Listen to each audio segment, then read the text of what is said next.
আচ্ছা বলুন তো, রসমালাই তো অনেক খেয়েছেন, কিন্তু এমন সবুজ রসালো রসমালাই কি কখনো খেয়েছেন? এটা কি দিয়ে বানানো সেটা জানলে যেমন অবাক হবেন, এটা বানানো কতটা সহজ সেটা জানলে আরো বেশি অবাক হবেন। অর্ধেকটা পেঁপে সবজি রান্না করার পর বাকি অর্ধেকটা পেঁপে অনাদরে পড়েছিল, তাই ভাবলাম এটাকে মূল্যবান করা যাক। তাই তো পেঁপেটাকে ছিলে গ্রেটারের ছোট অংশ দিয়ে এভাবে গ্রেট করে নিয়েছি। প্রথমে চুলায় একটি প্যান বসিয়ে সেখানে ঘি দিয়েছি, তারপর গ্রেট করে রাখা পেঁপেগুলোকে দিয়ে কতক্ষণ নেড়েচেড়ে ভাজি করে নেব।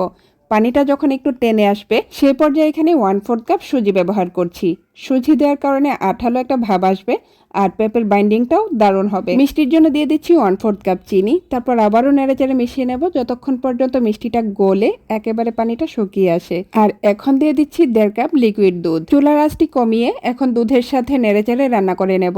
আর এভাবে রান্না করতে করতে কিন্তু পেঁপে এবং সুজিটা সেদ্ধ হয়ে আসবে। সুজি এবং পেঁপে সেদ্ধ হতে হতে চলুন জেনে নেই আপনারা কে কোথা থেকে আমার ভিডিওটি দেখছেন, আর আপনারা কি কখনো আগে পেঁপের রসমালাই খেয়েছেন? এদিকে আমার দুধ প্রায় শুকিয়ে এসেছে। এই পর্যায়ে সুন্দর একটি কালার আসার জন্য আমি এখানে অল্প একটু সবুজ ফুড কালার ব্যবহার করেছি, তবে এটা সম্পূর্ণই অপশনাল। এই পর্যায়ে 1/4 কাপ গুঁড়া দুধ ব্যবহার করেছি, এতে করে রসমালাইয়ের স্বাদ অনেকটাই বেড়ে যায়।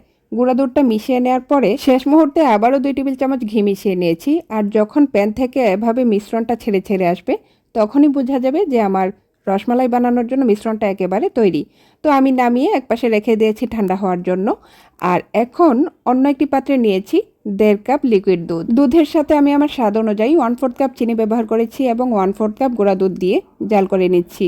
আর ভালো একটা স্মেলের জন্য দিয়ে দিচ্ছি এলাচ পাউডার। 1/2 কাপ দুধ ঘন হয়ে অর্ধেক হওয়া পর্যন্ত আমি জাল করে নেব। তো আমার জাল করা হয়ে গিয়েছে, নামিয়ে নিয়েছি। আর এদিকে হাতে একটু ঘি মাখিয়ে নিয়ে সম্পূর্ণ মিশ্রণ থেকে অল্প অল্প মিশ্রণ নিয়ে 2 হাতের তালু দিয়ে ছোট ছোট রসমালাইগুলো বানিয়ে নিচ্ছি। রসমালাই বানাতে বানাতে আপনাদের কাছে আমার অনুরোধ, আপনি যদি আমার পেজে নতুন হয়ে থাকেন আর নিত্য নতুন খাবারের রেসিপি পেতে চান তাহলে অবশ্যই ট্রাই বাইটস এন্ড টিপসকে ফলো দিয়ে পাশে থাকবেন। তো সবগুলো রসমালাই বানানো হয়ে গিয়েছে। আর এদিকে দুধটাকে আমি একটি সার্ভিং ডিশে ট্রান্সফার করে নিয়েছি, আর সেই সাথে রসমালাইগুলোকেও দুধে চুবিয়ে দিচ্ছি।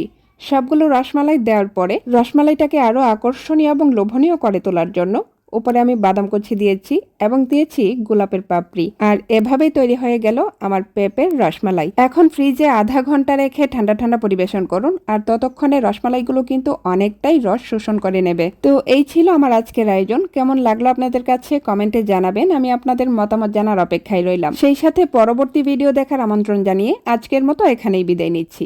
আল্লাহ হাফেজ।